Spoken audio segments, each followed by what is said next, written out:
एक लड़के को देखा तो ऐसा लगा 3 अंतरे तो नहीं हो पाएंगे भाई, इतनी खूबियां होती हैं एक लड़के में। मेरी जिंदगी में सिर्फ वही औरतें आई जो बेहद स्ट्रॉन्ग औरतें थी। मर्द को दर्द दिया, क्यों नहीं होता तुझे दर्द, प्रॉब्लम क्या है, होना चाहिए। I feel that I lost my mother to death and father to life. Obviously there was anger in me. अब वो कितना काम आया राइटिंग में मालूम नहीं। एंग्री यंग मैन सिर्फ एंग्री नहीं था, वो डीपली हर्ट था। A woman is a human being as much as this man is. यही है फेमिनिज्म। इंडिया की फिल्म इंडस्ट्री में ज्यादातर सुपर हीरो नहीं दिखते। क्यों? क्योंकि हर एक इंडियन फिल्म में ऑलरेडी एक सुपर हीरो यानी कि हीरो होता है, एक इंडियन आदमी। हीरो वही जो हीरोइन से रोमांस करे, विलन से लड़े, दुनिया को बचाए। और जब ऐसे हीरो के बारे में सोचते हैं तो पहला नाम जो याद आता है वो है 70s का विजय।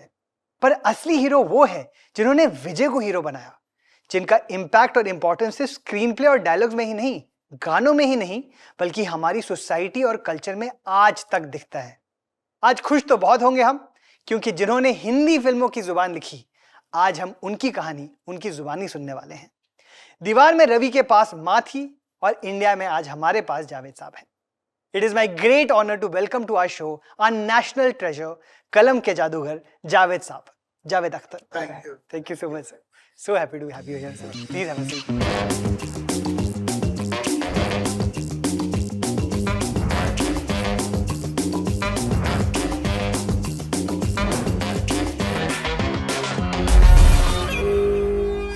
Javed Saab, welcome to Be a Man Yeah, presented by the Man Company. Thank you. This is an honor, privilege of my life to be sitting next to you. आपके मतलब मैं ही नहीं, इस सेट पे कोई ऐसा हो ही नहीं सकता जो आपका फैन ना हो, जिन्होंने आपकी लिखी गई फिल्में, गाने ना सुने हो, और जिनसे कहीं ना कहीं हम सब जो बने हैं आज, सब फिल्मों के फैन हैं। आज हम जहाँ खड़े हैं, जिस मुकाम पे हम सब पहुंच गए हैं, वो आपकी ही देन है। इट इज बहुत बहुत शुक्रिया।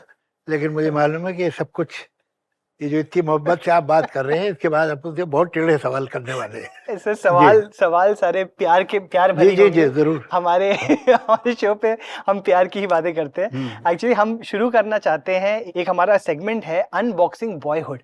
तो हम कुछ आपके बचपन की यादें, कुछ नॉस्टैल्जिया लाए हैं, तो आप प्लीज देखिए और बताइए आपको। पहले तो ये बॉक्स देखकर ही मुझे अपने बचपन का बॉक्स याद आ गया। सिर्फ ये कि ये ग्रीन है, वो काला था। सर वही कोशिश हमारी वही थी कि आपको थोड़ा एक नॉस्टैल्जिया ट्रिप पे भेज दें हम। आप देखिए आपको क्या इसमें नजर आता है। जो वो तस्वीर कौन सी उस कोने में? सबसे पहले ये वो वाली, ये क्या है? ओ आई सी, या ये हमारे कॉलेज की है, जब मैं लिटरेरी सोसाइटी का जनरल सेक्रेटरी होता था। ये मेरे बराबर में मुश्ताक सिंह मेरा बहुत गहरा दोस्त है, जिसकी वजह से मैं आज तक कड़ा पहनता हूँ। ये मुश्ताक सिंह है जी। अच्छा, तो ये कड़े की कहानी मैंने वैसे पढ़ी तो हुई है जी, पर आप अगर बताएंगे सबको। अब कहानी क्या है, असल में मैं तो बड़ी ख़राब सिचुएशन में था। जैसे कि रेबल बच्चे होते हैं, तो घर से रिश्ता तोड़ लिया था। और उस वक्त मेरी उम्र थी 16 साल, 16-17 होगी। तो ये मेरे साथ था, क्योंकि हम लोग, वो प्रेसिडेंट था, मैं जनरल सेक्रेटरी था। तो he came to know that I have no place to live at the age of 17 when I was a student. तो ये तुम मेरे कमरे में आके रह जाओ जब तक तुम्हारा कोई अरेंजमेंट नहीं होता। तो वो अरेंजमेंट मेरा फिर ग्रेजुएशन तक नहीं हुआ। मतलब 3 साल में वही रहा। और उसके ही कमरे में, और सर्दी वर्दी बहुत होती थी भोपाल में, तो ब्लैंकेट भी एक ही था, उसी में सोते थे दोनों साथ। खाना वाना भी खिलाता था। कपड़े मेरे कम हो गए थे, तो फिर उसने एक जोड़ी कपड़े भी सिलवा दिए थे। तो when we parted in 1964, he was going to Glasgow, I was coming to Bombay. तो he took off his कड़ा and gave it to me. और वो बड़ा धार्मिक था, ऐसी बात थी, उसकी वजह से मैंने पता नहीं कितने गुरुद्वारों के हलवे खाए हैं। तो उसके लिए कड़ा उतार के देना बड़ी बात थी। तो वो मैं अब तक पहनता हूँ। ये जो है, ये बज़्म अदब, ये तो वही कहाँ है, वही मैं बोल रहा था आपको। जी आप देखिए। और ये जो है ना, ये वही स्पीच का टुकड़ा है जी, जो मैंने लिखा था तब जी। हाँ देखिए, सेक्रेटरी जावेद अख्तर लिखा है। हाँ सही। इट वाज, देखिए मैं तब भी एथीस्ट था। इसका टॉपिक था only religion can make this world paradise. तो मैंने तो शुरू यहाँ से किया था कि अगर ऐसा है तो why religion has made a paradise away from the earth. यही बना लेते फिर। बिल्कुल, ये तो मेरी लखनऊ की तस्वीर है, पीछे हमारा लखनऊ का घर है। वो 13 ईयर्स ओल्ड। तरकश में आपने एक शुरुआत ही आपने लाइन ऐसी की है कि उम्र लखनऊ, उम्र 9 उम्र साल 9 का साल। उम्र 9 साल। मेरे पिता बम्बई में थे और माँ कब्र में। हाँ, आपकी अम्मी जान ना होने की वजह से आपको आपका बचपन कैसे गुजरा था? तो होता क्या है कि जब गुज़र जाते हैं दिन, तो 2 आपके तरीके होते हैं। एक तो आप सारी बुरी बातें भूल जाते हैं हुँ, और अच्छी-अच्छी बातें याद, यार स्कूल के दिन, या बच्चों तो दोनों दिन थे। स्कूल के दिन कितने अच्छे, कुछ अच्छे नहीं होते थे। अर्ली मॉर्निंग उठना पड़ता था, होमवर्क करने क्या तो टेंशन के, यार वो ये मैथ्स का टीचर क्या कहने वाला है, ये वो बड़े मुश्किलें होती थी। फिर एग्ज़ाम के रिज़ल्ट, ये वो, आपकी लाइफ़ काफ़ी ट्रॉमा से गुज़र रही होती थी। ऐसा कुछ नहीं कि बहुत अच्छे दिन, मगर वो सब भूल जाते हैं। आपको अपना प्लेग्राउंड, अपने फ्रेंड, अपने जो दोस्ती है, वो ये सब याद रह जाता है। एक दूसरी तरकीब और भी है। दूसरी तरकीब ये है कि जितना अच्छा था उसे भूल जाओ हुँ, और ट्रेजेडीज याद रखो कि मेरे साथ क्या-क्या दुःख हुए। हुँ, ये दुःख भी बहुत कमाल के होते हैं। लोग जैसे अपनी कामयाबी के मेडल सीने पे लगाते हैं ना, वैसे ही अपने दुःख के मेडल भी लगाते हैं जी, कि देखो मुझ पे क्या-क्या गुज़री है। फैक्ट ये है कि वो सब पे गुज़रती है। सबकी ज़िंदगी बचपन देखेंगे आप तो उसमें कुछ सुख होगा, कुछ दुःख जी, होगा, कभी खुशी, कभी गम जिसे कहते हैं। तो ऐसा ही मेरा चाइल्डहुड था। और ये ज़रूर है कि आप अगर रेगुलर एक लाइफ आपकी नहीं है, you are not living with your parents, या then obviously the life becomes different. जी, बट आई वोंट से कि बस तबाही। और मैं, हकीकत ये है कि life is one tight scenario. My mother died the day I became 8, next day she died. 17 जनवरी को आई बिकेम 8 और 18 जनवरी से डाई। अब मैं सोचो ये तो मेरे साथ बड़ी ट्रेजेडी हो गई। तो ऐसा करते हैं, माँ को जिंदा रखते हैं, चलो पीछे ले जाके ये सीन चेंज कर देते हैं। मगर अगर ये कर दिया तो मेरा तो पूरी ट्रेजेक्ट्री चेंज हो जाएगी। फिर आगे भी सब, फिर तो मैं आपके पास बैठा ही नहीं होगा, मैं तो कहीं और हूँगा। तो life is a package. Life can not, you can't pick and choose. उसमें आप चेरी पिकिंग नहीं कर सकते हैं। बिल्कुल, उस पास्ट ने, उन ट्रेजेडीज ने, प्रॉब्लम्स ने, हैंडीकैप्स ने, ह्यूमिलेशन ने, हर्ट्स ने आपको यहाँ तक पहुंचाया है। बिल्कुल। आपको ये जगह पसंद है तो ठीक है, फिर चुप रहिए। बात इतनी सी। मतलब मैं एक्चुअली आपको मैं जा मैं आपका नाम उस समय जादू हुआ करता था, अब भी है, अब भी सब फैमिली के लोग तो दोस्त वही कहते हैं वही पुराने। कहते हैं। तो मैं जादू के बचपन की बात सोच रहा हूँ कि आप जब लड़के थे और आस-पास आपके वालिद साहब बम्बई में हैं, आपकी अम्मी रही नहीं, आप आपको कैसे समझ आ रहा था उस समय कि मैं किस प्रकार का लड़का बनूँ? देखिए, कैसा लड़का बनूँ? एक तो देखिए, आप ये कहते हैं आप जब बच्चे थे तो मुझे कोई प्रॉब्लम नहीं होता। मुझे आपने कहा आप जब लड़के थे तो मैं डर गया कि इसके बाद फिर मैं क्या हो गया था। तो सर अभी भी आप चलिए जो भी सर। हमसे ज़्यादा नौजवान तो आप ही हैं सर, वो सबको तो पता है। तो ओ ये तस्वीर जो है, ये है व्हेन आई वाज 17। और मैं सेलेक्ट हो गया था यूथ फेस्टिवल के लिए। जी, अपनी यूनिवर्सिटी, विक्रम यूनिवर्सिटी थी मध्य प्रदेश में, उससे for group discussion and debate. तो अ, उसके लिए मैंने खास तौर से जाके स्टूडियो में तस्वीर खिंचवाई थी, और ये टाई जो है स्टूडियो की है, मेरी अपनी नहीं है। तो अ, काफ़ी हैंडसम है। मगर पता नहीं, हैंडसम तो है मालूम तो नहीं, सही मगर सर। बहुत अच्छा हुआ वहाँ गया था। सारी उस ज़माने में पूरे हिंदुस्तान में 52 यूनिवर्सिटीज़ थी। जी, तो हर यूनिवर्सिटी से 20-22 लड़के-लड़कियों का ग्रुप आता था।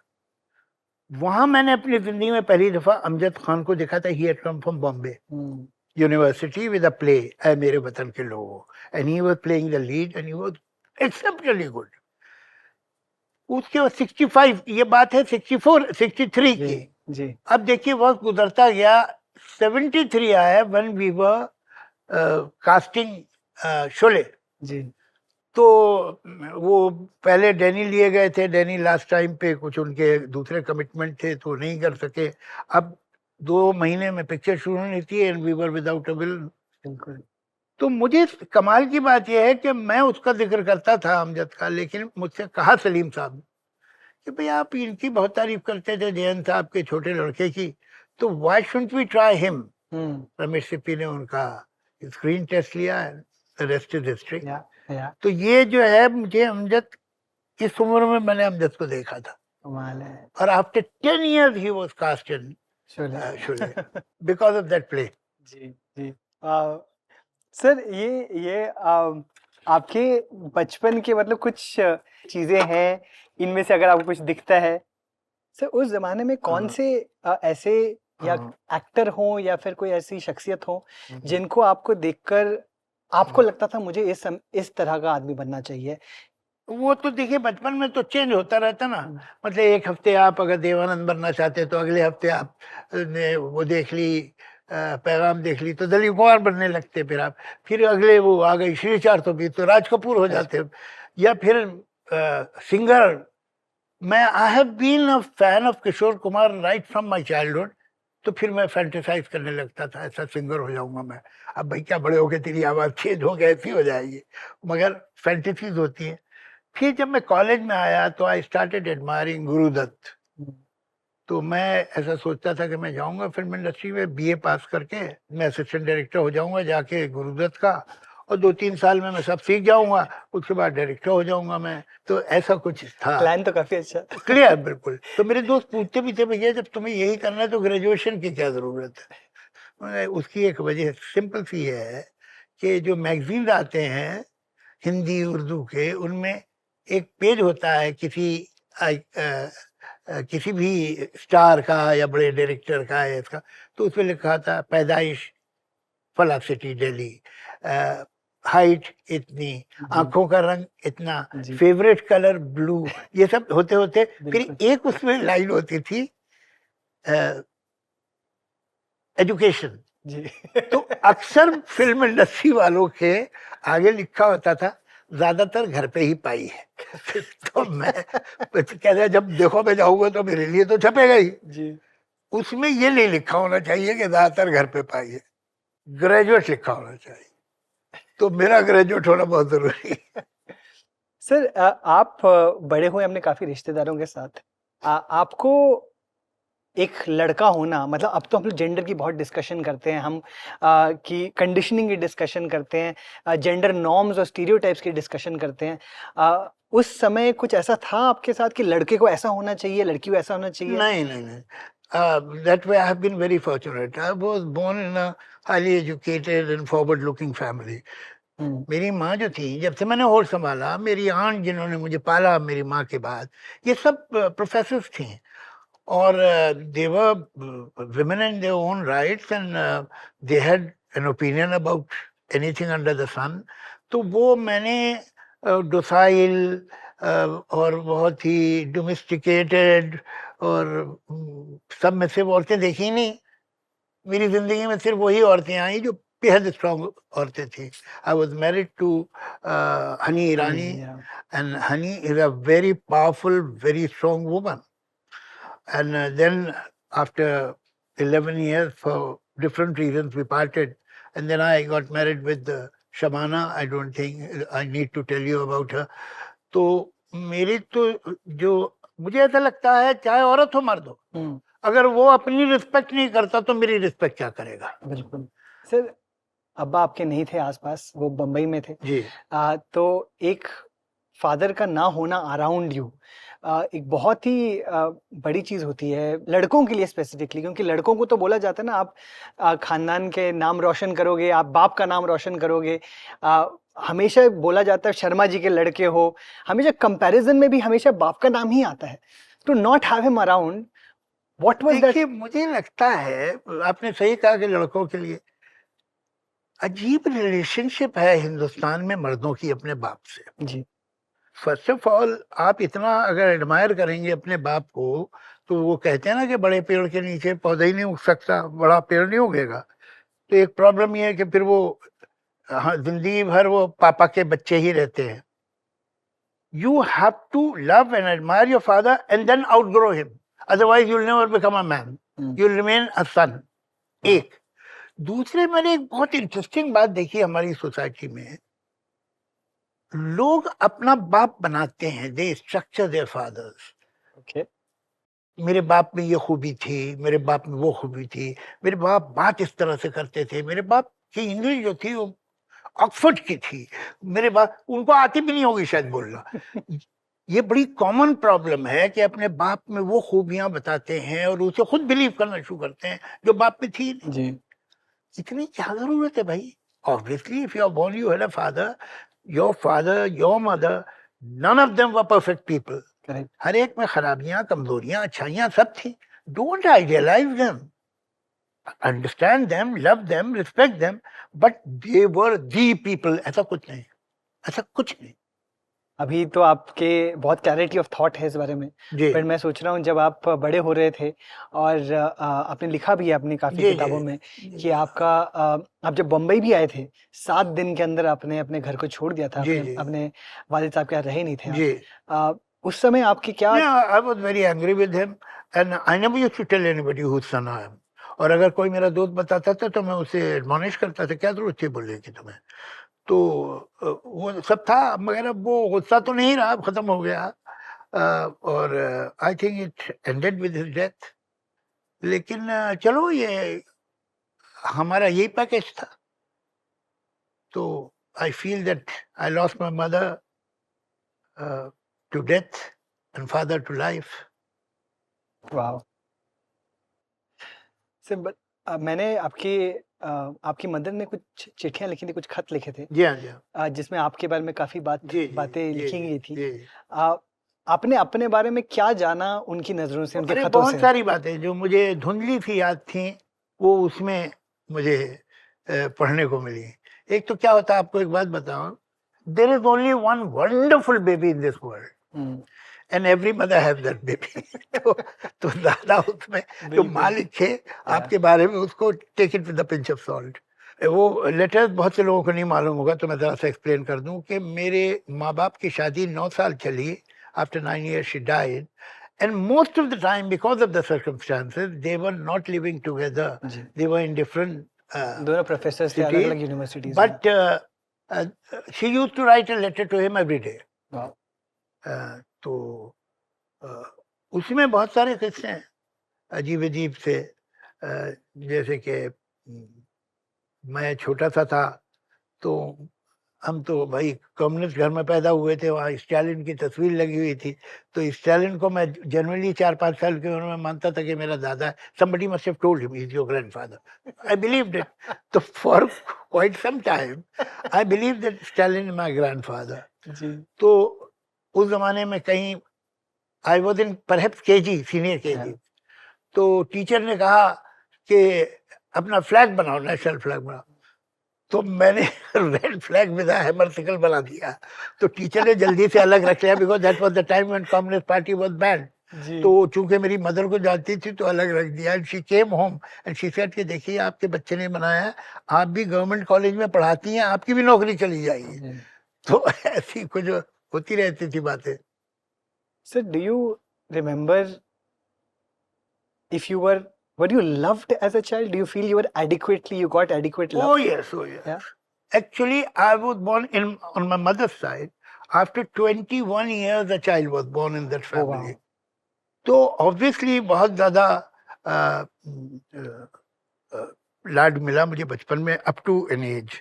लेकिन ऐसा कहते हैं साइकाट्री में कि by the time you are 8 your personality फील साइंड एंड डिलीवर्ड। जी और दूसरी ये बात कहते हैं कि if you are constantly told in your childhood that you are a special child, then you start believing it, that you are a special child.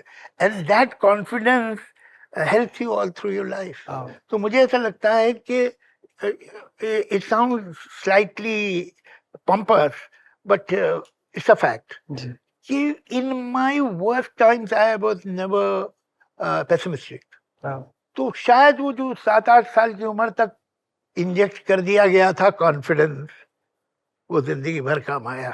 Sir ऐसे कई कई इंस्टेंस रहे हैं जहाँ पर आपको शायद खाने के लिए कुछ नहीं था, जहाँ सोने के लिए कुछ नहीं था, आप भूख से बहुत दिन भूगे जाते थे, आपके दोस्त, बहुत ऐसे दोस्त थे जिन्होंने आपकी उस समय मदद की, और आप ये भी कहते हैं कि आप रोते भी काफी थे उस समय, आप रो पाते थे, और उनके सामने नहीं रोते थे, पीठ पीछे रोते थे, बट रो पाते थे। How did that shape you sir, as, क्योंकि लड़के एडमिट नहीं कर पाते कि हम एक्सप्रेसिव हैं, हम भी रोते हैं, हमको भी रोना आता है। I can't decide that, but ये है कि एक तो पहले तो इतना मत समझिए कि मैं रोता ही रहता था। एक्चुअली जिंदगी में आई was not a VP child at all. तो बाकी है कि कभी कभार तो अगर आपकी आंख में कभी आंसू ही नहीं आते तो कुछ something is wrong with you, आना चाहिए। और उसमें कोई शर्म की बात भी नहीं है। लेकिन ये कि if you are good company, if you are an entertainer, if you make a party alive, people want to see you there, तो वो सब शायद स्किल जो है, सर्वाइवल स्किल था जो डेवलप हुआ, और वो जरूरी है, था उस वक्त, तो अभी भी है। जिंदगी में खुश रहना चाहिए। और ज्यादा उसके बारे में कि मैं बेघर था, भूखा था, और ये था वो था, आज हिंदुस्तान में करोड़ों लोग हैं जो इन हालात से गुजर रहे हैं। सबका इंटरव्यू नहीं होता है, बिल्कुल, चले पर बहुत लोगों में होता है, लेकिन उन्हें वो सर्कमस्टेंसेस, वो चांस नहीं मिल पाता है। तो ये सोचना कि जो कुछ हुआ वो मैंने किया है, या मेरी वजह से, मेरे टैलेंट या मेरे कैलिबर, मेरी इंटेलिजेंस, मेरे आईक्यू ने किया है, that will be wrong. I was fortunate enough to get right breaks, to be at the right place at the right time, not intentionally, it just happened.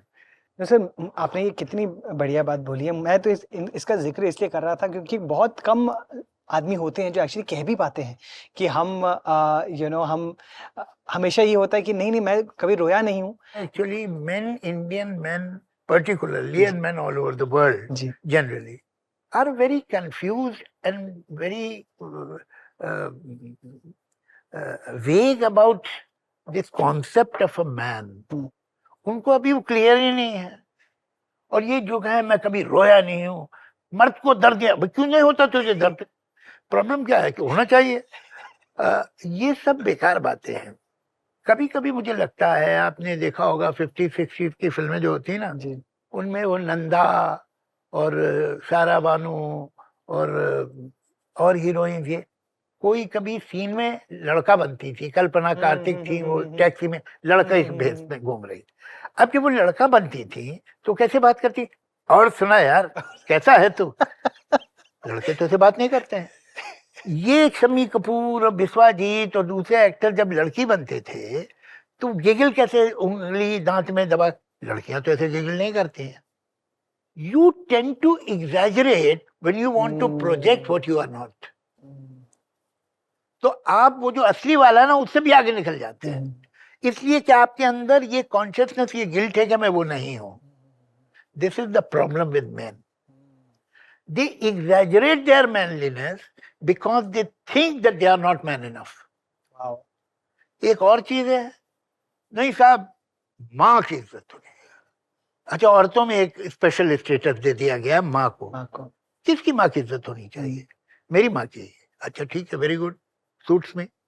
और मेरे बच्चों की माँ की, उसकी इज्जत होनी चाहिए कि नहीं?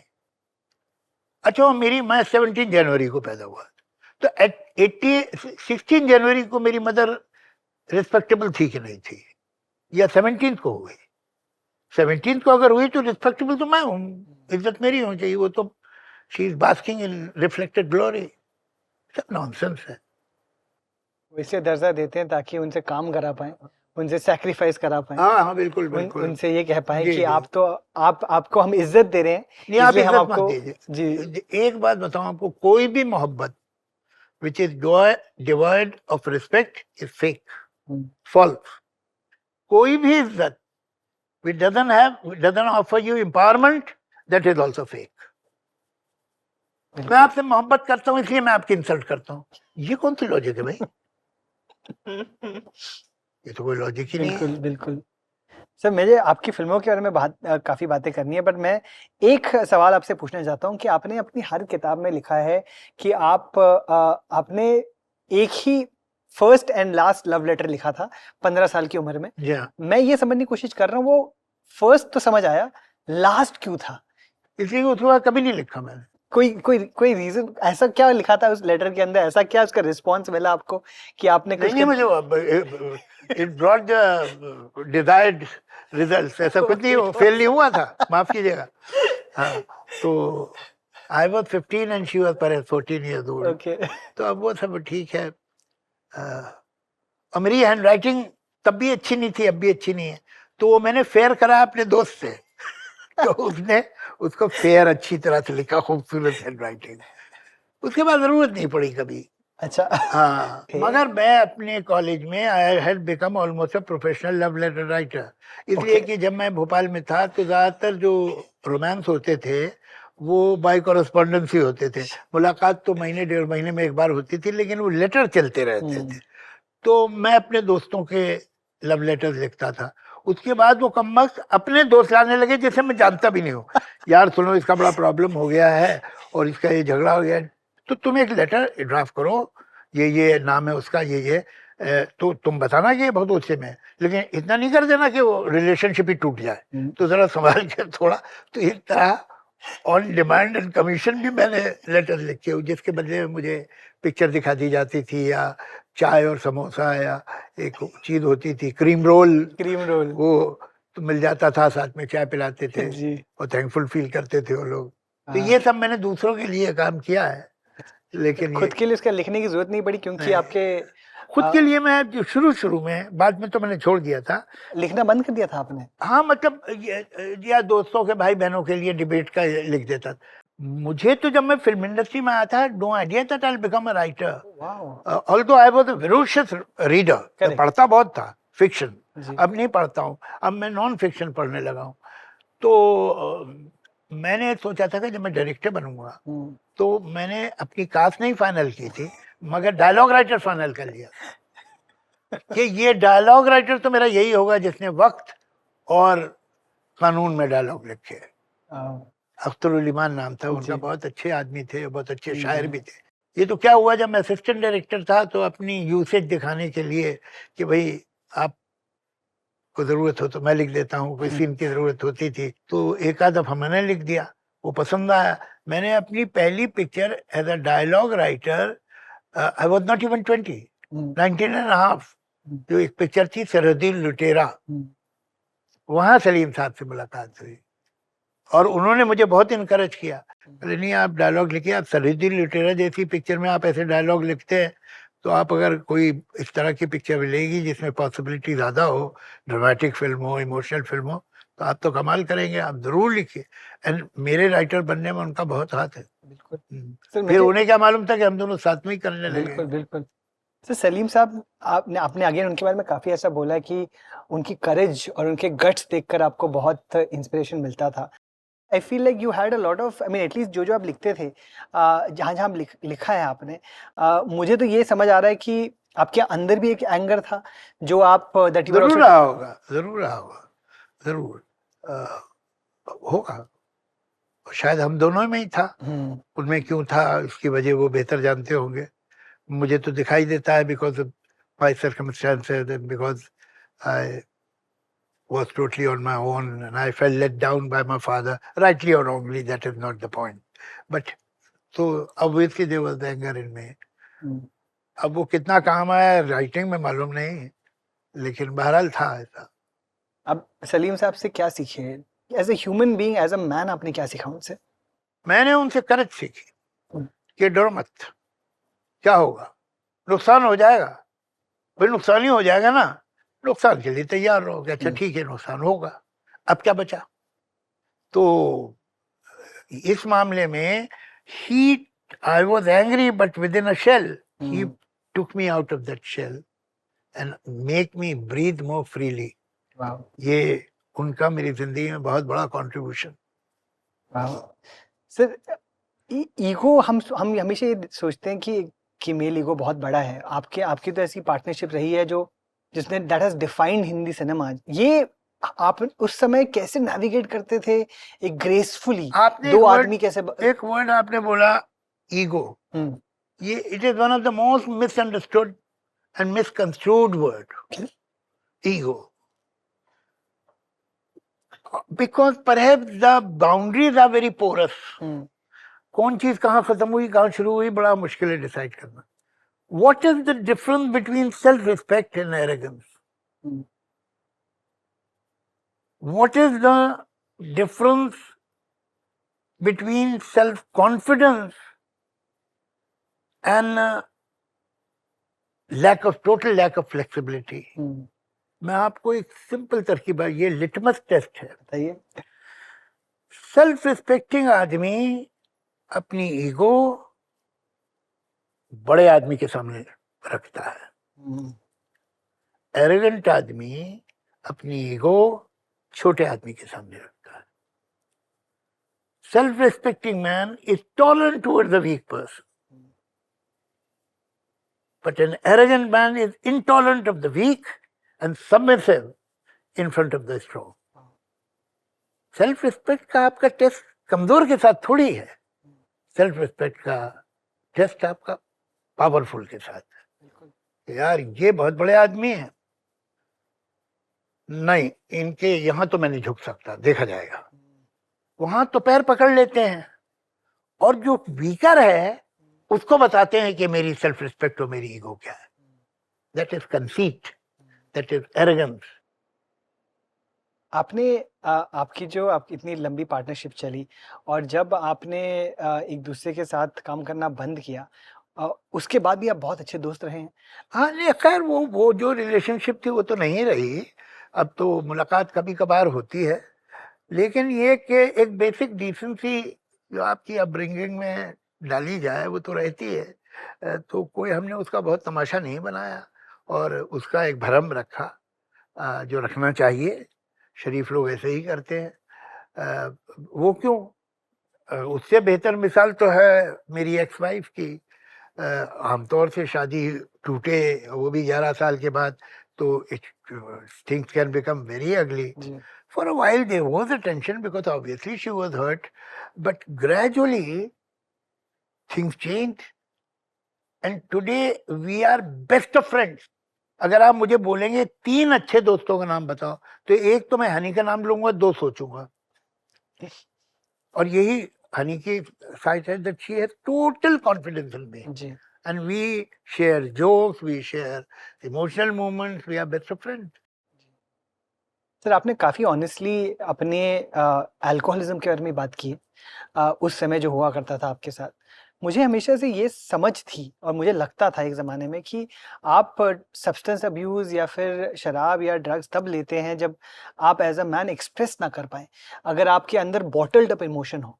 पर आप तो शायद थे बॉटल अप इमोशन. वो जो एंगर जिसकी आप बात करते हैं, वो बिटरनेस जो आप उसकी बात करते हैं, बॉटल अप था. And that is why after drinking quite often I used to become very offensive, जो कि मैं otherwise बिल्कुल नहीं हूँ न था. In my sober moments नहीं होता था कभी. तो वो पी के कोई एक दूसरा डेविल निकल आता था.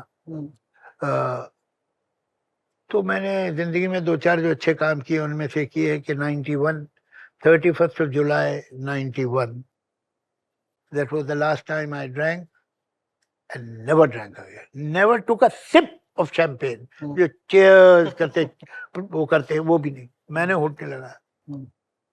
बच्चा आपको एक्सप्रेसिव आप वैसे ही थे, आप शेर व शायरी भी लिखते थे? नहीं मैंने वो लिखना भी बहुत, पोइट्री मैंने लिखना उस उम्र में शुरू की जिस उम्र में आमतौर से लोग पोइट्री लिखना छोड़ देते हैं. I was perhaps 30. अब ये तो सारे बड़े बड़े पोइट्स को आप जब देखेंगे ना तो most of their work is in their late 80s and 20s. 20s is the most fertile decade for poetry. मैं आपको कई घंटे तक दूसरों की पोइट्री सुना सकता हूँ, ज़मानी है. लेकिन मैंने लिखा नहीं. उसके 2 रीजन थे. एक तो इग्नोरेंस में एक बड़ी करेज है. अगर आपको पता ही नहीं है तो आप बहादुर हो जाते हैं. लेकिन अगर आपको मालूम है कि वाकई अच्छी पोइट्री क्या है तो यू गेट इंटिमिडेटेड कि मैं ऐसा अच्छा लिख पाऊंगा क्या, मैं फटीचर तो नहीं लिख दूंगा. एक दूसरे है कि जब बनिया का लड़का बाप से लड़ता है तो दुकान पे नहीं बैठता. तो अब शायर का लड़का जब बाप से लड़ेगा तो शायरी नहीं करेगा. सो मैंने उनकी जिंदगी में तो नहीं की. फिर when he passed away 1976, उसके 2 साल बाद मैंने शुरू कर. वो क्या होता है, you can't be in war with somebody who is dead, वो पॉसिबल नहीं है, तो वो डिपार्टमेंट बंद हो जाता है। तो ऐसे ही हुआ। आप काफी बार ये बात कर भी चुके हैं एंग्री यंग मैन के बारे में, बट आपसे अगर बात हो रही है तो उसके बारे में बात ना हो ऐसा तो जायज नहीं है। मैं ये समझने की कोशिश कर रहा हूँ कि ऐसे क्या चल रहा था इंडिया के अंदर हालातों का कि आपके पास राजेश खन्ना है जो इतने चंचल हैं, इतने लड़कियों को इतने पसंद हैं, he is the teeny bopper star in that sense, और उसी के बिल्कुल इर्द गिर्द उसके जस्ट बाद में आप एक एंग्री यंग मैन आ गया। मतलब इतना क्या डिफरेंस क्या हुआ था ऐसा कि suddenly from Rajesh Khanna being the superstar हम अमिताभ बच्चन पे बीइंग अ सुपरस्टार पहुंच गए थे? आपने कभी सोचा इसके बारे में, क्या क्या रीजन था इसका? भाई देखिए, अभी तो उसके ऊपर बहुत ही लिखा गया है एग्री यंग मैन इमेज पे, हिंदुस्तान में भी, हिंदुस्तान से बाहर भी, फ्रांस में भी, बर्कली यूनिवर्सिटी में भी, यूनिवर्सिटी ऑफ पेरिस में, ये वो, और बहुत उसको एनालाइज किया गया है, और उसका सोशियो इकोनॉमिक और सोशियो पॉलिटिकल ब्ला ब्ला ब्ला, क्या कॉजेस थे, what were the factors which created this character, हमको तो कुछ पता नहीं था जी। हम लोगों को ये कैरेक्टर, ये कहानी अच्छी लगी। ये बेसिक कैरेक्टर तो सलीम साहब ने बताया था, ये जो जंजीर है वो 2-3 उसके हाइलाइट्स थे जो सलीम साहब ने मुझे सुनाए थे। तो एंग्री यंग मैन एक्चुअली अगर आप देखें तो पहली बार नहीं आया जंजीर में। बिल्कुल। बिरजू जो था मदर इंडिया जी, मदर इंडिया, वो भी एंग्री यंग मैन था। गंगा जो था वो भी एंग्री यंग मैन था, बट दे वर डाइल्यूटेड। उनको रोमांस भी दिया गया था, उनको गाने भी दिए गए थे, उनको कॉमेडी भी दी गई थी। हमने नहीं दिया, हमने totally undiluted, totally concentrated angry young man पहली बार आया, ये कभी नहीं आया था। वो आता था तो उसमें वो बाकी सारे एलिमेंट डाल के वो खिचड़ी बन जाती थी, हमने नहीं किया। वो चाहे त्रिशूल हो, चाहे ये हो, चाहे शक्ति हो, हमने जब एंग्री मैन लिया तो हम उससे वफादार रहे, उसके कैरेक्टर से। वो बड़ी मुश्किल से गई प्रकाश मेहरा ने ली। आज प्रकाश मेहरा इस दुनिया में नहीं है, मैं उन्हें सलाम करता हूँ। He went to from A to Z every star and nobody was willing to do it. He took an actor who was at almost a kind of a negative actor that time called Amitabh Bachchan, but made the same story. Guts चाहिए, कहना आसान है। हमने तो लिखी थी कागज से और पेन से, वो तो अपना पैसा रख रहा था ना अपने, he was putting his mouth where his money where his mouth is. Sir आप जब अब वापस रिफ्लेक्ट करते हैं इस पे, अब तो आपने खुद ही कहा है कितना लोगों ने एनालाइज किया है, पर इसकी एंग्री यंग मैन की लेगेसी आप कैसे सोचते हैं हिंदी फिल्मों में लेकर? क्योंकि अरे वो क्या होता है, every character, every fashion, every philosophy, every vogue becomes its own cartoon. Ultimately, अपना ही कैरिकेचर बन जाता है, और वही एंग्री यंग मैन के साथ हुआ। अब लोगों ने उसकी कॉपी करना शुरू की, but they did not understand the character of angry young man. Angry young man सिर्फ एंग्री नहीं था, वो डीपली हर्ट था।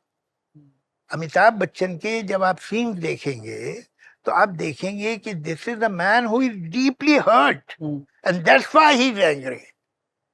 दे did not bother about that hurt and they made the character angry. वो एरोगेंट लगता है, तो उसकी कॉपीज बहुत की गई मगर they did not work, because उसमें वो अमिताभ बच्चन के कैरेक्टर की और अमिताभ बच्चन के परफॉर्मेंस की डेप्थ ही नहीं थी।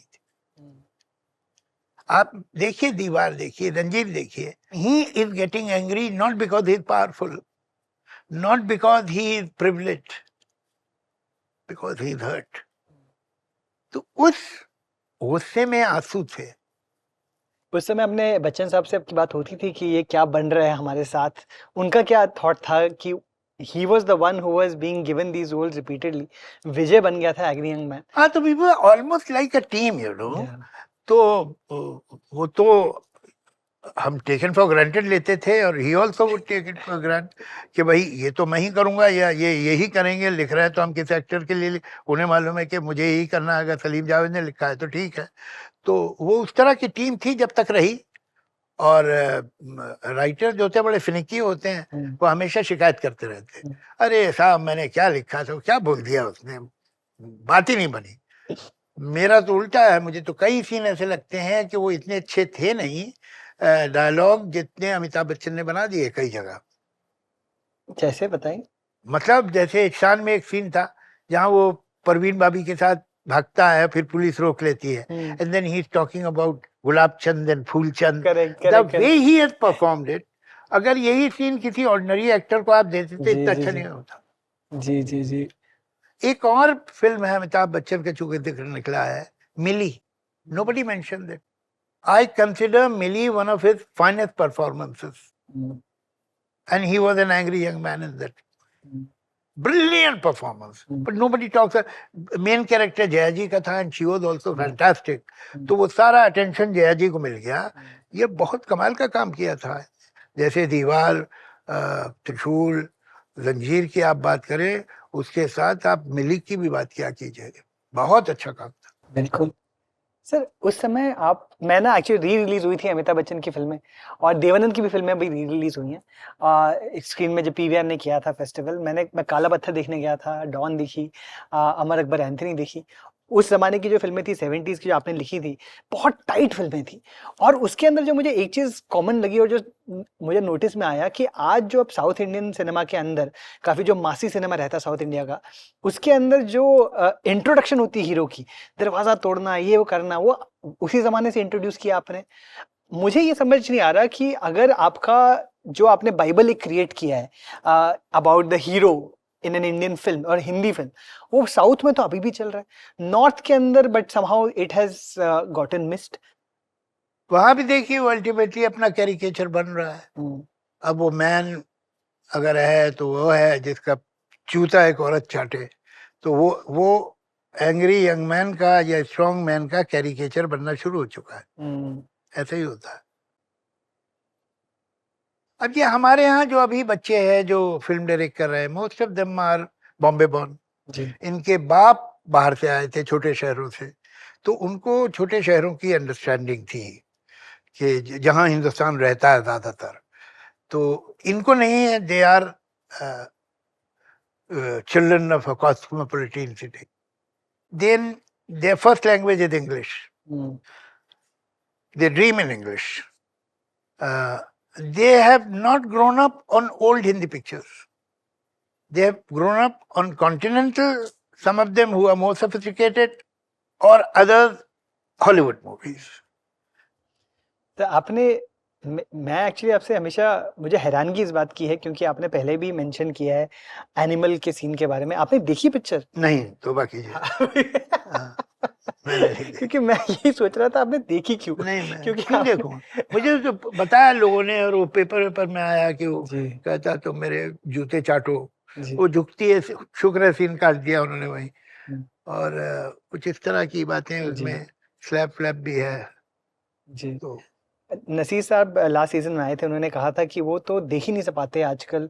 उन्होंने तो कहा था RRR, पुष्पा जैसी हाइपर मैस्कुलिन फिल्म वो उन्होंने कोशिश की देखने की। मैंने RRR देखी, उसमें कोई ऐसी बात, बुरी बात मुझे कोई नहीं लगी। वो ठीक है, वो दो लड़कों की, दो दोस्तों की कहानी थी।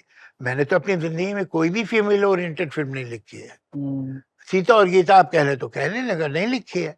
लेकिन उसके बाद भी आप सलीम जावेद की पिक्चर की जो हीरोइन देखेंगे, बोले उनका पिक्चर में 5 सीन हो, but they are women in their own right. बिल्कुल, they are not dumb blondes, they are working women. बिल्कुल, चाहे वो जंजीर की हो, चाहे त्रिशूल में हो, दोनों लड़कियां, हेमा मालिनी और परवीन बाबी, शोले के अंदर टांगा चलाने वाली, सब की सब। तो वर्किंग वुमेन जो है ये हमारे यहाँ होती थी, और उनकी अपनी ओपिनियन है, वो हर बात पे अग्री करके, कोई उसको अपना पति परमेश्वर या कुछ गॉड नहीं समझती थी।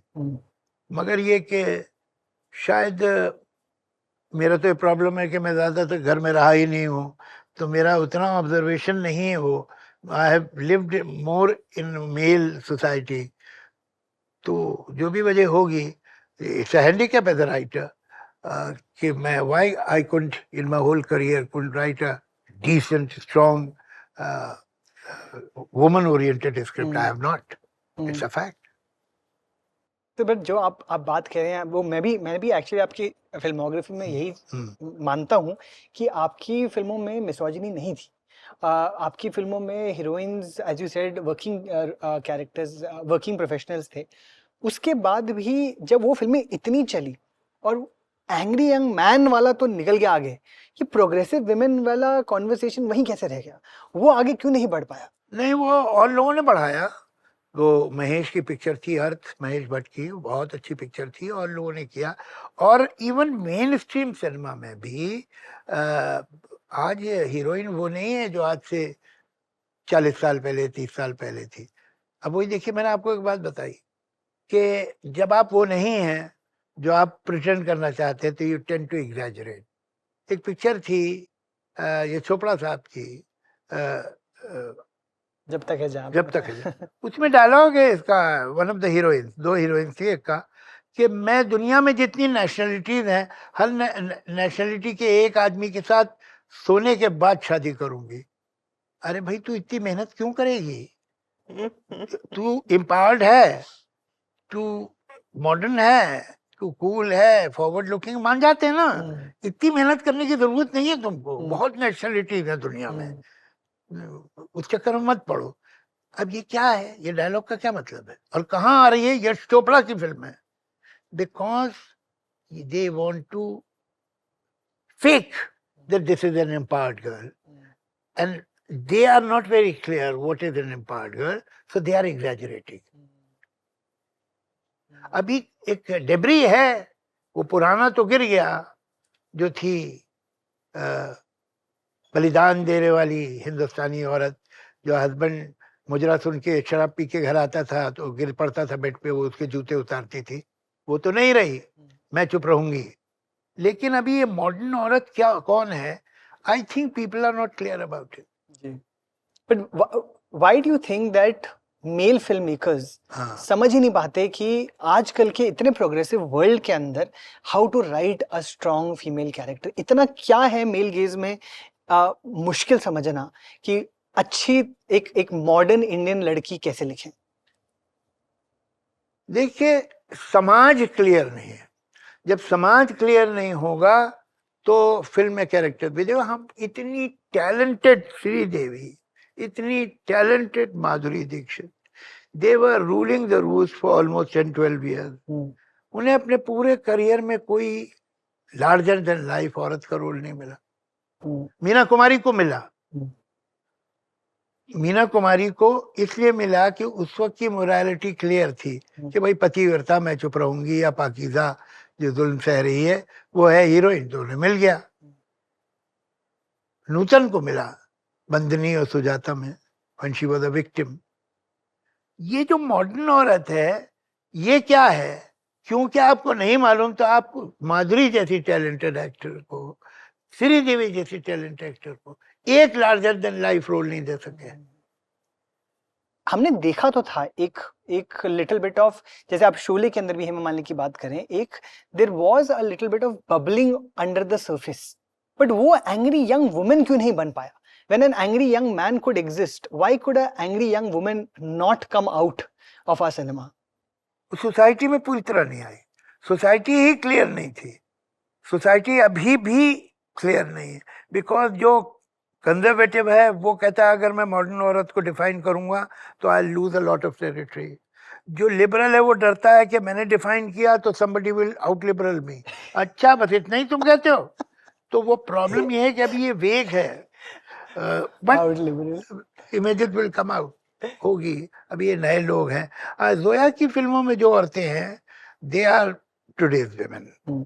चाहे वो देखिए आप, पहली उसकी पिक्चर जो थी लग बाई चांस, या जिंदगी न मिलेगी दोबारा में जो इसका लड़के का है कतरीना कैफ का कैरेक्टर, या ये जो पिक्चर है इसमें दिल धड़कने दो में जो कैरेक्टर्स हैं, चाहे वो प्रियंका के हो चाहे वो अपना अनुष्का शर्मा, अनुष्का, ये they are modern women, they are modern. तो ऐसा नहीं है आप कहिए क्या हो ही नहीं रहा, ये जोया की फिल्मों में आपको मिलेंगे। आज का हीरो जो हाइपर मैस्कुलिन सडनली बन गया है, किस बात का गुस्सा है आपको लग रहा है कि जो जो आपने खुद भी पहले शायद बोला कि थोड़ा एक कैरिकेचर बन गया है, but why are men both on cinema and outside cinema angry? किससे एंग्री है वो? औरतों से एंग्री है? लगता तो वही किससे? है, लगता तो वही है। नहीं जो मतलब पहले तो एंटी इसके एस्टैब्लिशमेंट होता था, मुझे लगता है एंटी वुमन हो गया है। तो मतलब हिम्मत नहीं है एंटी एस्टेब्लिश होने की क्या? तो सोचा चलो ये टारगेट सॉफ्ट है, इधर चले जाते हैं। मुझे बाय एंड लार्ज ऐसा नहीं लगता है कि एंटी वुमेन हो गए, लेकिन by and large men are changing, boys are changing, although not at that speed जिससे लड़कियां चेंज हो रही हैं। तो अभी वो बेचारे पीछे पीछे हैं, लेकिन ये कि there is no choice, they will have to change, because ये जो फ्रॉड सदियों से चल रहा था ये अब नहीं चल पाएगा। वो अब बलिदान के लिए तैयार नहीं है, सॉरी, तो वो होने वाला नहीं है। तो अब जो है, अब नए टर्म्स एंड कंडीशन पे एसोसिएशन हो सकती हैं। अभी भी कुछ लड़कियां जो हैं उनमें गलती होती है कि वो when they are courting, when they have fallen in love, they give too much territory to the man.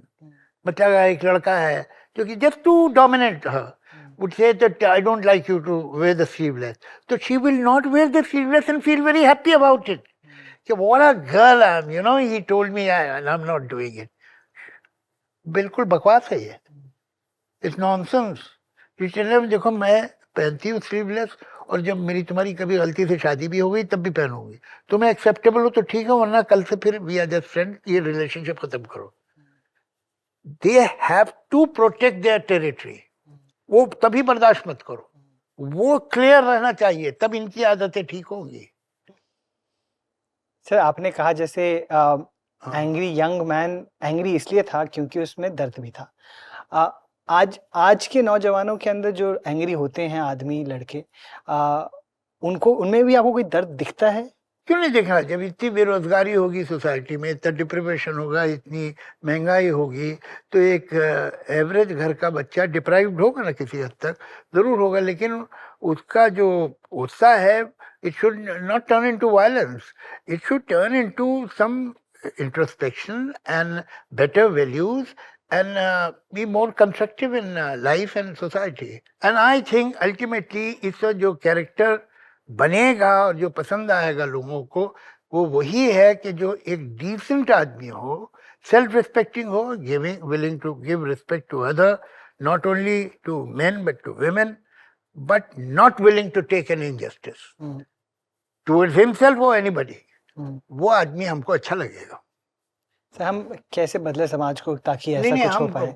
मेरे बस का तो नहीं है, आप अगर कर सकते हो तो जरूर कीजिए। My best wishes are with you ji. क्योंकि आपने इरफान गुफ्तगू जो इरफान साहब करते थे एक ज़माने में, उनमें उन्होंने ये बात भी कही थी कि सिनेमा की रिस्पॉन्सिबिलिटी के बारे में, कि सिनेमा कैसे रिस्पॉन्सिबल ज़्यादा बने, और आपने कहा पहले समाज को रिस्पॉन्सिबल बनना पड़ेगा तब सिनेमा दोनों ये सब गिवन टू वे स्ट्रीट। जैसे जैसे सोसाइटी की वैल्यूज चेंज होती है, सिनेमा चेंज होता है। सिनेमा की वैल्यूज चेंज होती है तो सोसाइटी चेंज होती है। मैं बिलीव नहीं करता हूँ। ये जो स्टीयरिंग व्हील है वो सोसाइटी के हाथ में है, तो ये रिफ्लेक्ट तब करता है जो अगर हिंदी सिनेमा में जो भी इमेज चेंज हुई है हिंदुस्तानी लड़की की, सोसाइटी में लड़की की इमेज थोड़ी चेंज हुई है सिनेमा की वजह से, सिनेमा में चेंज हुई सोसाइटी की वजह से। बिल्कुल बिल्कुल। मेरे 2-3 सवाल एंड में आपसे पूछने थे। मुझे हमेशा से ये एक बहुत इंटरेस्टिंग चीज़ लगी है कि हम लोगों ने जितने भी गाने लिखे हैं मोस्टली हिंदी सिनेमा के अंदर, वो एक फीमेल ब्यूटी पे बहुत प्यारे गाने हैं। जैसे आप ही ने लिखा था एक लड़की को देखा कैसा ऐसा लगा, जो इतना सेलिब्रेटेड गाना है। एक लड़के को देखा ऐसा लगा, ऐसे गाने क्यों नहीं बनते? फीमेल गेज के गाने क्यों नहीं बनते हमारी सोसाइटी में, हमारी कंट्री में? ये कुछ देखिए, पुराने जमाने में हमारे हिंदी लिटरेचर में आपको ये मिलता है point of view of the woman, और उसका इश्क, चाहे वो मीरा का हो, चाहे आप देखेंगे कि जो हमारे ट्रेडिशनल पोइट भी रहे पुराने, उन्होंने अवधि में, ब्रिज में जो पोइट्री की है वो फीमेल पॉइंट ऑफ व्यू से बहुत है। बिल्कुल। ये चला गया बीच में, मुझे ऐसा लगता है कुछ वेस्टर्नाइजेशन होगा, कुछ जो पर्शियन कल्चर का असर हुआ, नॉर्थ इंडिया पे पर्टिकुलरली, ये उसकी वजह से ये जो है एक्सप्रेशन जो है ये मेल हो गया। और ये आप सही कह रहे हैं, लेकिन मैं एक लड़के को देखा तो ऐसा लगा तो 3 अंतरे तो नहीं हो पाएंगे भाई, समझे, इतनी खूबियां होती हैं ये लड़के में, मैं तो नहीं लिख पाऊंगा। हो सकता है खेत तान के एक अंतरा लिख दूं, वो भी मुश्किल ही लग रहा है। सर आप फरहान और जोया की जो फिल्में देखते हैं उसके अंदर जो जैसे वो फादर के किरदार लिखते हैं उनमें आप कभी आप जज करते हैं कि कैसे फादर? सारे फादर मुझसे बेटर है। नहीं नहीं, उसमें अच्छी बात है, देखो यही थर्ड डायमेंशन जो है इनकी पिक्चरों में, खासतौर से जोया की जैसे ये पिक्चर थी दिल धड़कने तो, जी। इसमें अनिल कपूर का जो रोल था वो अगर कोई मामूली राइटर या मामूली डायरेक्टर होता तो उसे विलन बना देता, but by the end you understand his problems also and his insecurities also and his failures and you sympathize with him. ये बहुत बड़ी बात है, वरना वो स्टॉक कैरेक्टर होता है कि एक बाप है, अपॉर्चुनिस्ट है, बेटे को ज्यादा परवाह करता है, बेटी की कम करता है, और वो फ्लर्ट है और बीवी भी जो है उससे परेशान है, एक रेगुलर स्टॉक कैरेक्टर होता, मगर वो नहीं है। तो दिस इज वंडरफुल। सर कुछ आप एज ह्यूमन बीइंग उनसे आप क्या सीखे हैं एज पीपल अपने बेटे और बेटी से? अब उनकी तारीफ करना तो बड़ा अजीब लगेगा, लेकिन I genuinely believe that both of them are better people than me. एक तो वो बहुत ऑनेस्ट है, बहुत ज्यादा ऑनेस्ट है, मैं शायद इतना ऑनेस्ट नहीं हूँ जितने वो है, और sincere to their work and they are what I really respect about them, that they are not echoes of anyone. Leave aside their father. They are not echoes of anyone. They are voices in themselves. वो अच्छी लगे नहीं लगे, लेकिन वो individual voices हैं। Sir आपने उन्हें last time I am proud of you कब बोला? आज सुबह, आज वो फादर्स डे था ना, तो मैंने हैप्पी फादर्स उसका फरहान का मुझे मैसेज आया था, तो मैंने उसके जवाब में लिखा। आप आई लव यू बोल पाते हैं उन्हें, आप एक्सप्रेस करते हैं? हाँ हाँ, क्यों, आपको क्या लगता है कि मैं angry young man, silent, strong and silent man who never smile and अपना एक तूफान जज्बात का दिल में, ऐसा कुछ नहीं है। सब ये बहुत अच्छी बात है, हेल्दी बात है सर। सर शबाना जी के साथ आपकी मैरिज तो अभी मतलब 40 साल से ऊपर हो गई है, and you know we all admire it. एक दोनों ही आप जब बात करते हैं इक्वल मैरिज की बात करते हैं, अब ये बता दीजिए बस इक्वल मैरिज कैसे होती है? देखिए, इक्वालिटी के मतलब बहुत से लोग गलत समझते हैं। तुमने अगर ये किया तो फिर मैं भी यही करूंगी, तुम ये कर रही हो तो फिर मैं भी ये करूंगा, ये इक्वालिटी नहीं है। There is no moment, no decision, no occasion where 2 person are equal. भाई अगर हम घर से निकले, चलो भाई रेस्टोरेंट में खाना खाएंगे, मैं कहता हूँ एक्स में, वो कहती है वाई में, तो एक की बात मानी जाएगी ना, तो फिर उसकी सुनी गई।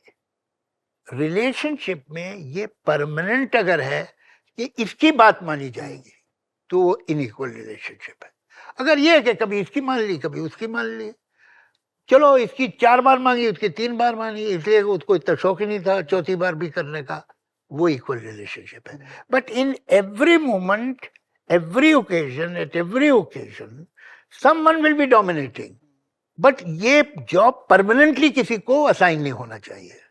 That is equal. So well said, sir. So well said. आपने एक और बहुत प्यारी बात बोली थी, बहुत रोमांटिक बात बोली थी शबाना जी के बारे में। वो मेरी दोस्त हैं बेसिकली जी, और मेरी शबाना की दोस्ती इतनी अच्छी है कि शादी भी उसका कुछ नहीं बिगाड़ पाई। 2 आदमी हैं, 2 इंसान हैं, वो एक साथ खुश कैसे रह सकते हैं?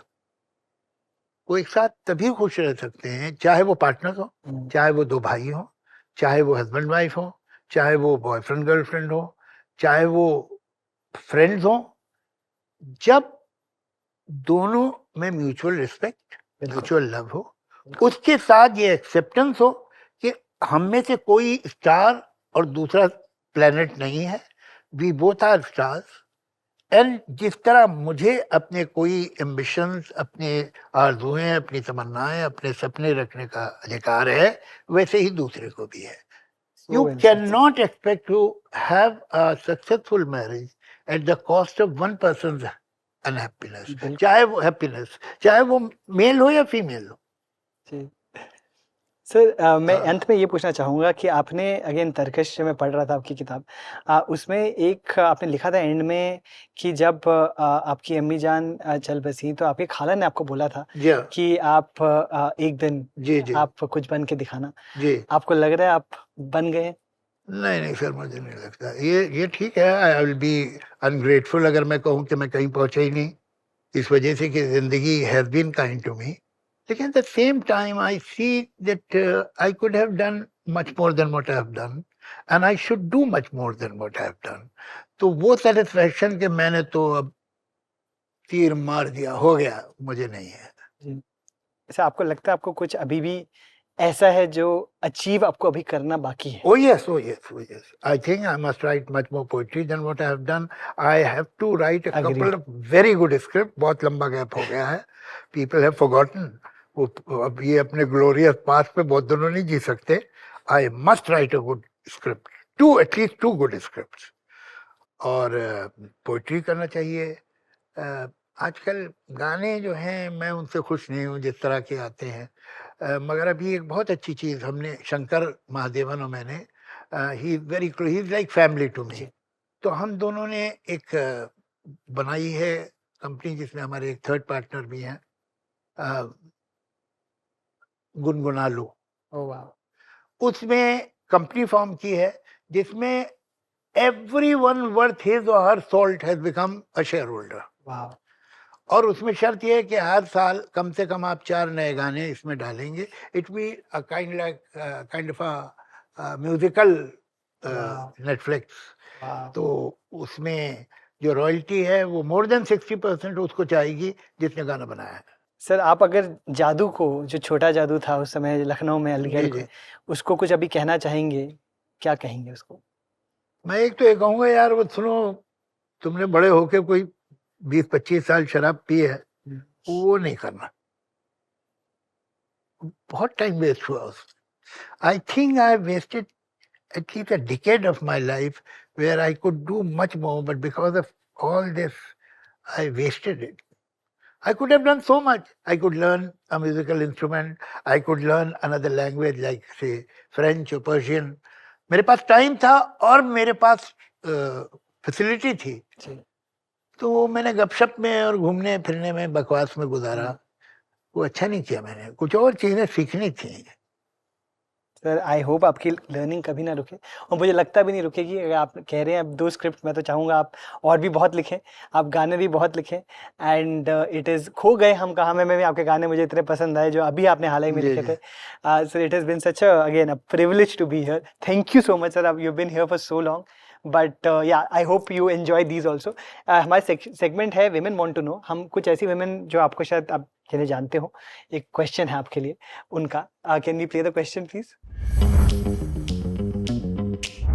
Adab Javed Saab. जी आदाब. I've always been curious and I'd like to take this opportunity to ask you, is there a poem, a couplet or a song that you've written that is inspired by the audacious, incredible women in your life?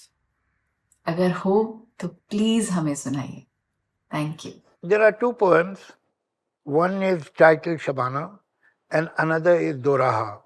I'll recite Doraha, which I had dedicated to my daughter, but it is not only for my daughter, but all the daughters. और शबाना का आप लावा, जो मेरा collection है, शायद आपके पास है भी, तो आप उसमें पढ़ लीजिएगा. ये मैं लावा ये सुना देता हूँ आपको. ये जीवन एक राह नहीं, एक दोराहा है. पहला रास्ता बहुत सहल है, इसमें कोई मोड़ नहीं है. ये रास्ता इस दुनिया से बेजोड़ नहीं है. इस रास्ते पर मिलते हैं रीतों के आंगन. इस रास्ते पर मिलते हैं रिश्तों के बंधन. इस रास्ते पर चलने वाले कहने को सब सुख पाते हैं, लेकिन टुकड़े टुकड़े होकर सब रिश्तों में बट जाते हैं. अपने पल्ले कुछ नहीं बचता. बचती है बेनाम सी उलझन, बचता है सांसों का ईंधन, जिसमें उनकी अपनी हर पहचान और उनके सारे सपने जल बुझते हैं। इस रास्ते पर चलने वाले खुद को खोकर जग पाते हैं, ऊपर ऊपर तो जीते हैं, अंदर अंदर मर जाते हैं। दूसरा रास्ता बहुत कठिन है। इस रास्ते में कोई किसी के साथ नहीं है, कोई सहारा देने वाला हाथ नहीं है। इस रास्ते में धूप है, कोई छांव नहीं है। जहां तसल्ली भीख में दे दे कोई किसी को, इस रास्ते में ऐसा कोई गांव नहीं है। ये उन लोगों का रास्ता है जो खुद अपने तक जाते हैं, अपने आप को जो पाते हैं। तुम इस रास्ते पर ही चलना। मुझे पता है ये रास्ता आसान नहीं है, लेकिन मुझको ये गम भी है, तुमको अब तक क्यों अपनी पहचान नहीं है। वाह सर, मतलब कमाल है sir, thank you so much, this was beautiful. एक और सवाल है। Hi Nikhil, I love your show. I think you know that. I've spoken about it all. I speak about it all the time with you, and I think we've needed this conversation, this show for such a long time. So thank you for doing this. Javed Saab, what a privilege and an honor to be able to ask you a question. I have a million questions to ask you, sir, but I think I'm going to prioritize this one because मुझे ऐसा लगता है कि इसका explanation देते देते और या इसकी definition देते देते ही बात खत्म हो जाती है, हम लोग सब थक जाते हैं। तो मेरा सवाल आपसे ये है कि what according to you is feminism? How do you define feminism and how has that definition evolved over the years? Thank you so much, Nikhil, and thank you so much, Javed sir. ये segment इनका ही idea था कि we should also, इतने women fan हैं इस show के, that we should have a segment जहाँ विमेन क्वेश्चन पूछती हैं। क्या लगता है आपको फेमिनिज्म क्या है? देखिए, पहली बात तो ये है कि मुझे इस बात का दुख है कि हमें इस लफ्ज की जरूरत पड़ी है। ये को खुशी की बात नहीं है कि हमने ये लफ्ज बनाया, हमें बनाना पड़ा फेमिनिज्म। ये तो टेकन फॉर ग्रांटेड होना चाहिए था in a civil, in educated, in a fair society, कि anybody who is a human being irrespective of the gender is a respectable person. But for centuries women have been given a very, very raw deal, and they now saying enough is enough. तो अब अगर कोई इतनी बड़ी बात नहीं है feminism से डरने की, they are only ultimately what is the bottom line of feminism, that a woman is a human being as much as this man is. ये आप एक्सेप्ट कर लिए, इतना काफी है। यही है feminism. Perfect sir. She has right to life, right to desire, right to dream, right to ambition as much as a man has. Wow. That is about all. Their rights should be equal. उसमें कि मैं तो ये कर सकता हूँ, I can sleep around, मगर तुम कभी किसी मर्द की तरफ देखना भी मत। No, sorry, ये नहीं चलेगा। अगर तुम्हें इतना लॉयल बन के रहना है तो रहो, बाकी उसकी मर्जी है। बहुत ही बढ़िया डेफिनेशन सर। अभी मेरे पास आपके पास एक हमारा रैपिड फायर सेगमेंट है, this is called kind shout outs. मैं कुछ फ्रेजेस पढ़ूंगा, अगर आपके दिमाग में कोई आदमी का नाम आया सुनकर आप बताइए। अच्छा। A man who is the best listener. Ashutosh Gowariker, in film industry, he listens. जी। A man who has portrayed masculinity best on screen. Amitabh Bachchan.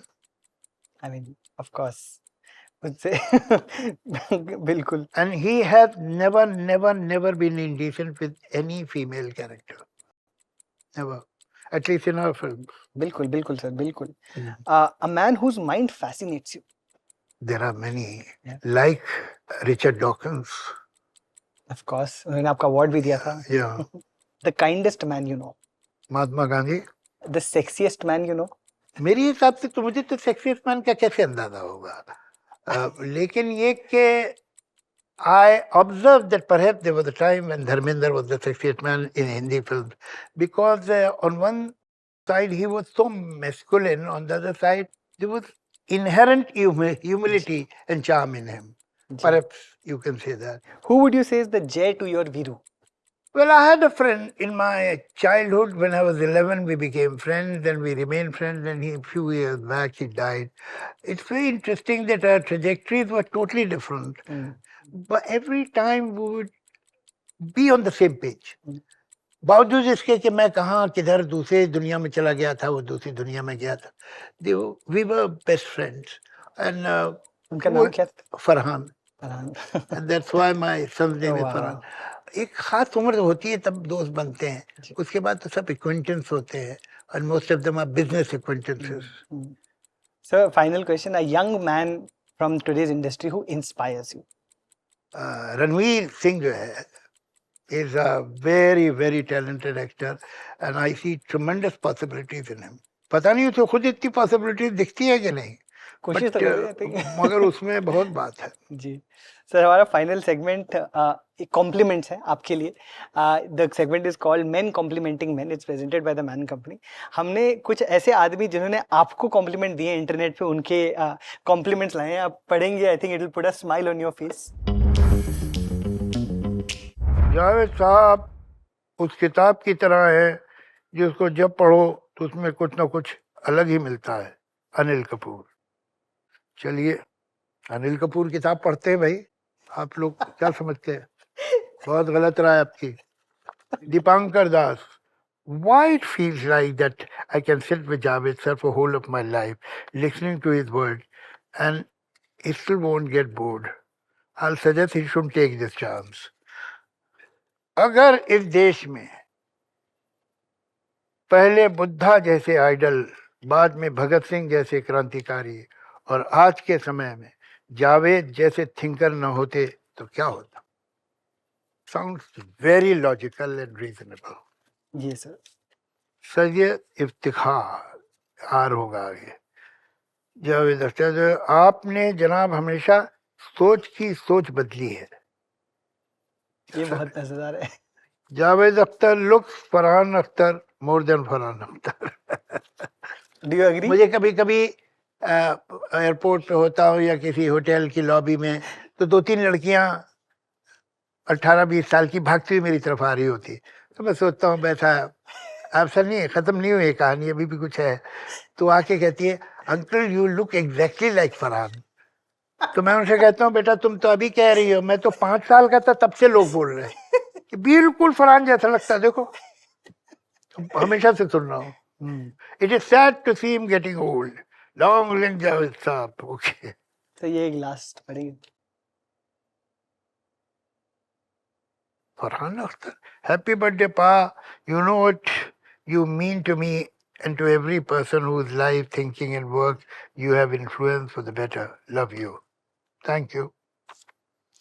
चलिए साहब, ये भी हो गया. Thank you so much sir. ये आप मतलब मुझे तो समझ नहीं आया मैं कैसे इसकी एंडिंग करूं, क्योंकि ये जो मौका मिला है, मुझे अपॉर्चुनिटी मिली आपके साथ बैठने की. I think this is one of the greatest days of my life. इतना ही कह सकता हूं. Thank you. Way kind of you to say that. No but sir, आपने जिस तरीके से, आई मस्ट टेल यू कि आपका जो इंटरव्यू था या आमतौर से जो होते हैं उनसे बड़ा डिफरेंट था. आपके सवाल अलग थे. Thank you sir. और खुशी हुई आपसे बात करके. So that means the world to me. Thank you very much. Thank you so much for coming, sir. I would love to. मैं बस इतना ही कहूँगा कि मैं आपको, अगर if you don't mind, I'd love to give you a hug. मैं आपको एक बारी गले मिलना चाहता हूँ, अगर आपको. आइए. Thank you so much, sir. Thank you. It means a world to me.